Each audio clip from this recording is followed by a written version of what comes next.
Kalau misalnya ada penanganan yang serius dalam konteks karhutla, tentunya tidak akan terjadi karhutla di 2026 dengan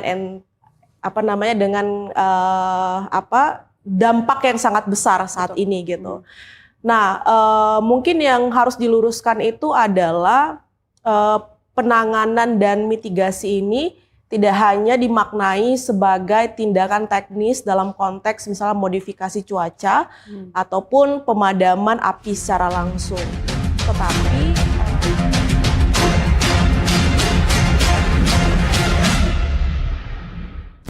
Karhutla mengancam sejumlah wilayah Indonesia. Asap pekat, kualitas udara yang menurun hingga terganggunya aktivitas masyarakat kembali menjadi persoalan yang berulang hampir setiap musim kemarau. Di tengah situasi ini, Presiden Prabowo Subianto menunjukkan gestur tegas. Presiden turun langsung ke lapangan, memimpin koordinasi penanganan, dan memerintahkan seluruh jajaran mempercepat upaya pemadaman serta pencegahan karhutla. Namun pertanyaannya, apakah turun langsungnya Presiden, pengerahan besar-besaran dan penegakan hukum sudah cukup untuk memutus siklus karhutla? Atau pemerintah masih sekedar memadamkan api tanpa menyelesaikan akar masalah? Hari ini kita akan menguji sejauh mana keseriusan negara dalam menghadapi karhutla. Apakah gestur Presiden akan menjadi titik balik penanganan karhutla? Atau kita akan kembali melihat api yang sama di tempat yang sama pada musim yang berbeda?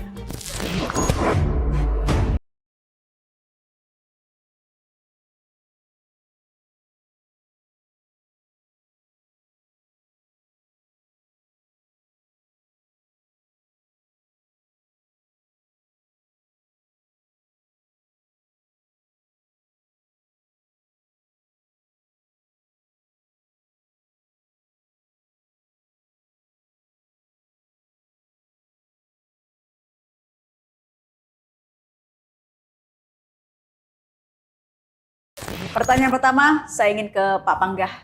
Presiden turun langsung ke lapangan dalam memimpin penanganan karhutla di sana. Apakah gestur ini sudah menyatakan atau mencerminkan bahwa Presiden ini benar-benar serius dalam menangani karhutla saat ini? Ya, saya kira Presiden yang sibuknya seperti itu ya, meluangkan waktu untuk memimpin langsung rapat mengenai pencegahan kebakaran. Saya kira ini harus dibaca sebagai suatu keseriusan mestinya ya, kedatangan Presiden. Ya, di situ memang ada beberapa ya yang diperintahkan dari Presiden terkait masalah bagaimana kelengkapan dari peralatan, kemudian operasional darat, ya kan, modifikasi cuaca, kemudian ada juga di situ apalagi diperintahkan oleh Presiden kan untuk pencegahan ini booming. Ya, pencegahan dan sanksi penegakan hukum. Bombing water apa itu ya? Oh, waterbombing gitu, ya. Waterbombing dan sebagainya. Dicek secara detail. Saya kira Presiden ngecek secara detail nih kepada tim ya. Mudah-mudahan ini sebagai suatu tanda keseriusan. Tapi bagi kami tetap nanti akhirnya akan kami pertanyakan seperti apa hasil kerja dari tim dan instruksi Presiden ini apa betul-betul di lapangan dikerjakan dengan baik. Saya kira dari DPR itulah ini ya. Seperti itu ya Pak Panggah. Tapi indikator yang bisa diukur DPR untuk memastikan keseriusan ini tidak hanya sekedar kehadiran Presiden seperti apa? Ya kalau kita di ujungnya aja, apakah masih ada asap enggak gitu? Ya kan? Apakah asap masih seperti yang dulu-dulu itu ya sampai gelap? Sampai orang susah bernapas dan sebagainya ya. Terparah tuh 2015 kalau tidak salah. Itu paling parah itu. Saya kira sudah sangat parah lah. Kita mungkin akan mengambil ujungnya aja di situ. Karena kan organisasinya juga sudah ada, ya kan. Kalau katakanlah peralatan masih kurang ya kurang seperti apa bisa kita dukung untuk bisa dilengkapi semua infrastrukturnya misalnya kan gitu. Jadi bukan hanya dari kehadiran, tetapi juga dari hasil kehadiran penanganannya seperti apa. Itu kehadiran penting, tapi kerja tim, kekompakan tim, koordinasi dan lain-lain itu menjadi ukuran ya. Nanti hasilnya seperti apa, itu kira-kira. Saya ingin ke perwakilan dari Walhi. Mbak Uli, Pemerintah mengatakan penanganan karhutla ini bukan hanya soal pemadaman, tetapi juga pencegahan dan juga sanksi bagi mereka yang melanggar. Ada penegakan hukumnya di situ. Apakah Walhi melihat ada perubahan ke arah yang lebih serius dalam penanganan karhutla ini? Ya, kalau kami lihat ya, kalau misalnya ada penanganan yang serius dalam konteks karhutla, tentunya tidak akan terjadi karhutla di 2026 dengan dampak yang sangat besar saat ini gitu. Nah, mungkin yang harus diluruskan itu adalah penanganan dan mitigasi ini tidak hanya dimaknai sebagai tindakan teknis dalam konteks misalnya modifikasi cuaca ataupun pemadaman api secara langsung. Tetapi problem karhutla ini harusnya dipandang lebih struktural, Mbak. Karena apa? Karena karhutla ini adalah satu kausalitas dari pertemuan gagalnya tata kelola ekosistem, dalam hal ini adalah gambut ya sebagai ekosistem esensial kita, dan gagalnya tata kelola perizinan gitu. Sederhananya gagal tata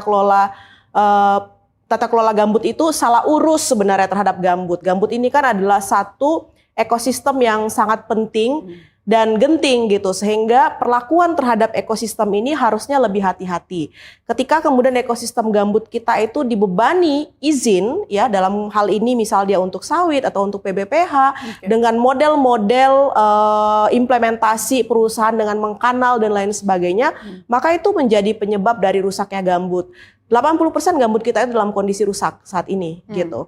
Nah, lalu kemudian yang kedua adalah gagalnya tata kelola perizinan. Kenapa gagal? Karena dari 900-an perusahaan dalam catatan kami yang beroperasi di atas ekosistem gambut dan hutan, sampai sekarang itu nggak ada proses evaluasi terhadap izin-izin ini, Mbak. Kita tahu bahwa ekosistem gambut itu penting dan genting, kita tahu bahwa 80%-nya rusak, tetapi apa yang dilakukan terhadap kondisi itu gitu. Nah, sehingga kami kemudian sejak dulu sebenarnya menyerukan bahwa kalau ingin mengatasi karhutla itu atasinlah problem-problem strukturalnya. Jadi harus didekatin dengan tindakan yang menjawab akar persoalan, mengevaluasi seluruh izin yang saat ini beroperasi di kawasan ekosistem gambut gitu. Dari hasil evaluasi itulah kita tahu ini pengurus negara akan mengambil tindakan apa. Dalam catatan kami ada cukup banyak perusahaan yang berulang. Bahkan ada beberapa perusahaan yang sudah inkrah di pengadilan terbukti terbakar. Ini yang berizin atau tidak? Berizin.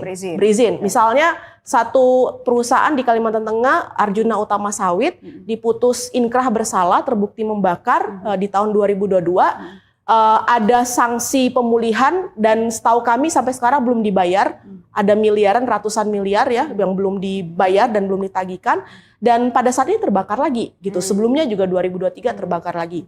Di Sumatera Selatan juga gitu. Ada putusan yang sudah inkrah terhadap satu perusahaan tidak dieksekusi gitu ya kan, dan kemudian terdapat lagi titik api atau kebakaran di lahannya.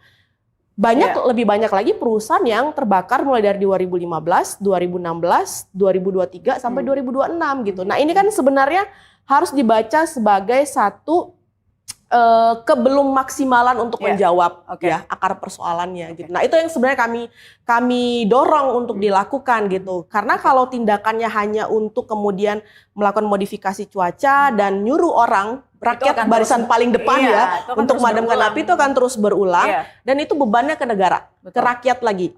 Karena itu pakai APBN. Jangan sampai pemerintah terkesan baru kelihatan saat kebakarannya sudah meluas dan menjadi perhatian publik. Kita malu loh Pak Pangga sama negara-negara tetangga. Malaysia, Brunei bahkan sudah mau membawa kasus ini ke ASEAN. Sebagai lembaga pengawas seperti apa DPR? Ya, kalau saya melihat kadang ada permasalahan banyak ya, tapi kita tidak bisa menangkap ini akar persoalannya apa dan itu harus diselesaikan dulu. Menurut saya peta hutan aja masih belum jelas. Abu-abu. Gimana mau kerja dengan keberadaan peta yang masih nggak jelas? Ini dikerjakan dulu menurut saya. Baru kita bisa kerja yang lain-lain. Kalau petanya ini aja nggak selesai, ya, apalagi peta api. Salah satunya di dalamnya kan peta api nantinya. Itu masih belum selesai di DPR. Kerjakan ini. Apa yang terus dikejar dari Kemenhub dong berarti? Ya Kemenhub sekarang sedang mau ngerjakan ini, tapi ya baru kemarin saya lihat dia mulai. Kemenhub sudah berapa puluh tahun dibentuk. Nah ini jadi kepengawasan kita. Saya kemarin diundang ke sana. Ya saya lihat, ya ini harus diselesaikan. Udah 2026 loh Pak Pangga. Bisa-bisanya ya, itu aja belum mau tahun berapa gitu. itu harus diselesaikan. Yeah. Saya ngawasi langsung itu. Okay. Saya monitor terus gimana. Saya lihat belum maksimal untuk melihat peta sampai yang benar mana. Ini persoalan utamanya. Ada yang sudah jadi kampung masih diklaim hutan. Udah jadi apa? Jalan bisa pindah, sungai bisa pindah, macam-macam. Ini karena masalahnya di peta itu. Kok bisa ya seperti itu Mbak Uli ditambahkan dari catatan Walhi? Berarti ini sebenarnya gimana sih kerjasama, kolaborasi lintas lembaga begitu ya dalam kemudian menangani ini semua? Iya, sebenarnya kan kita harus dudukin dulu gitu ya, bahwa kebakaran hutan dan lahan ini sebenarnya kewenangannya bukan hanya di Kementerian Kehutanan gitu, tapi sebagian besar juga kami temukan titik api itu ada di HGU sawit ya. Dalam hal ini sebenarnya ada kewenangan dan tanggung jawab ATR BPN dalam proses pengawasan dan penindakan gitu. Tapi sampai sekarang juga kita nggak ngelihat nih kementerian ini berkomentar gitu kan terhadap situasi karhutla.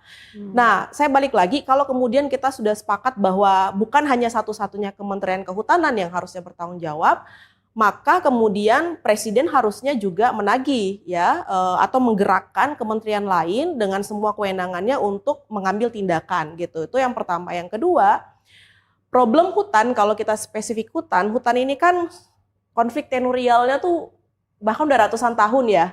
Ada yang ratusan tahun di Jawa misalnya dengan perhutani itu ratusan tahun gitu kan. Nah, problem-problem tenurial ini memang jadi satu persoalan sendiri dalam konteks hutan, dan buktinya sampai sekarang kita nggak pernah merasionalisasi yang kata Pak Pangga tadi, bahwa ada satu kawasan ditetapkan sebagai kawasan hutan tapi fungsinya udah nggak hutan lagi gitu kan. Tapi ada misalnya satu areal peruntukan lain ada konsesi tapi ada tutupan hutan alam gitu kan. Nah itu harusnya dirasionalisasi sehingga satu bisa ngejawab problem konflik satu. Yang kedua bisa jelas sebenarnya mana sih kawasan kita itu yang masih punya fungsi hutan dan tidak gitu. Nah memang ada gap ya Mbak antara aparat pengawas, dalam hal ini adalah pengurus negara di kementerian masing-masing, dengan luas wilayah dan jumlah izin yang diterbitkan. Tetapi ini sebenarnya situasi ini sama di banyak negara, Brazil juga sama.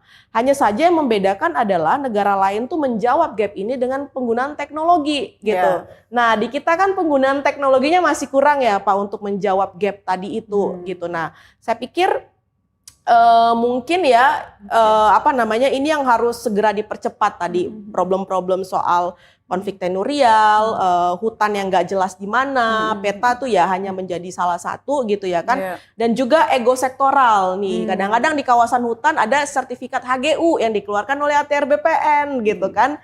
Nah ini harus diselesaikan nih masing-masing instansi ini.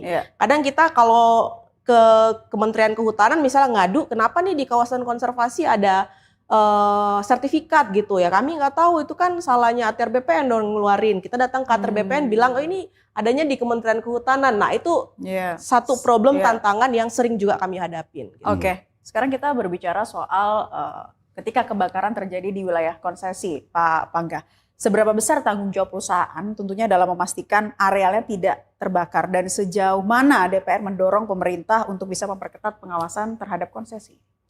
Ya mestinya konsesi itu memang dipegang untuk dasarnya perizinan yang benar kan, itu dulu. Ya kan, perizinan benar ini kadang-kadang ya kebingungannya tadi kembali ke peta yang nggak jelas gitu loh. Orang sudah punya HGU tapi belum punya pelepasan hutan. Kalau ditanya ini pelepasan hutannya gimana, ya nggak jelas. Kalau petanya ini petanya aja nggak jelas, petanya nggak jelas, ngomong yang lain gitu, ya, ngomongin lain. Nah itu dulu deh ya. Setelah itu saya kira sekarang bagi perusahaan-perusahaan yang benar ya kan, yang pemegang HGU yang benar dengan prosedur yang benar, urutan yang benar, ya harus bertanggung jawab terhadap wilayah mereka sendiri ya kan. Di situ tentunya harus ada juga unit pemadam kebakaran, kemudian antisipasi, lokasi air dan sebagainya. Mana harus tetapkan sebagai wilayah-wilayah yang perlu diawasi terhadap titik-titik api yang ada di wilayah itu harus jadi tanggung jawab perusahaan. Karena dia kan usaha juga di situ. Tapi mungkin yang terjadi bukan itu, kebakaran selama ini memang sengaja dibakar misalnya. Kan harus dilihat itu. Memang membuka lahan dengan membakar itu paling murah. Nah ini harus dilihat. Semakin ke sini publik sudah semakin tahu bahwa ini kejadian bukan hanya dari sekedar kemarau atau El Nino saja. Jadi kebanyakan faktor manusia. Kalau memang faktor manusia ya harus ditindak tegas. Kan gitu. Kebakaran ini kan sejak saya kecil juga sudah ada kebakaran gunung-gunung itu kan, karena memang pengaruh panjang gitu kan. Faktor-faktor alam, faktor-faktor gambut, faktor-faktor mungkin batu bara yang membara kan gitu-gitu ya. Itu kan faktor-faktor alam. Tapi faktor manusia ini yang harus betul-betul diambil tindakan terhadap Tapi apakah dari yang DPR demikian. sendiri Pak Pangkas sudah mendapatkan data secara berkala terkait dengan jumlah kasus, tersangka, korporasi yang ditindak, termasuk juga Ya sanksi? itu sih dilaporkan, Itu terus dilaporkan. dilaporkan dan kita monitor tindakannya itu sampai sanksi seperti apa sampai perkara ini sampai ke P21 apa istilahnya ya. Kemudian ke pengadilan terus ambil sanksi, jangan-jangan berhenti di jalan misalnya kan. Berhenti di proses, yang begini-begini kita tanyakan. Kacamata Walhi, banyak kasus yang seperti itu berhenti di jalan? Banyak Mbak. Jadi ini kita belum lihat sebelumnya ya, tahun-tahun sebelumnya. Kita lihat di tahun ini saja gitu kan. Per Agustus tuh kami mencatat ada ratusan ribu titik api dan sebagian besar mayoritas tuh ada di wilayah konsesi ya, baik itu PBPH pemegang izin sektor kehutanan maupun HGU gitu. Dan itu tersebar di 350-an lebih perusahaan gitu, titik api dengan confidence tinggi. Jadi high confidence itu dia validnya itu 80-90% tuh kalau kita ngelihat. Nah, tapi dalam implementasinya kita ngelihat hanya 6 perusahaan nih saat ini yang baru ditindak gitu ya Mbak, diperiksa lalu kemudian disegel.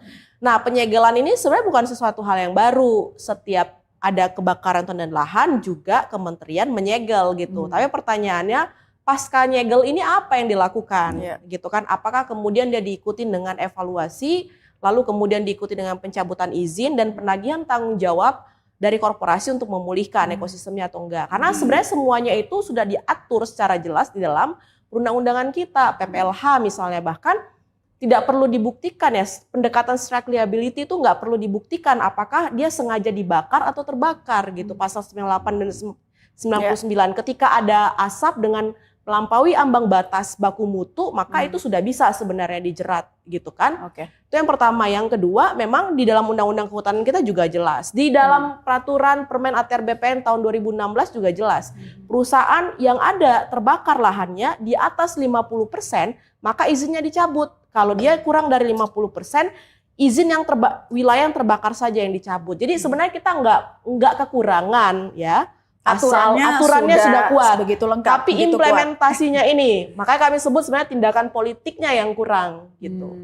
Masih begitu lemah ya untuk penegakan sanksi dan juga mencegah agar karhutla tidak terulang kembali. Dan pemirsa tetaplah bersama kami, Gestur masih akan kembali untuk Anda. Api padam, tapi masalah belum juga selesai. Kami akan kembali sesaat lagi.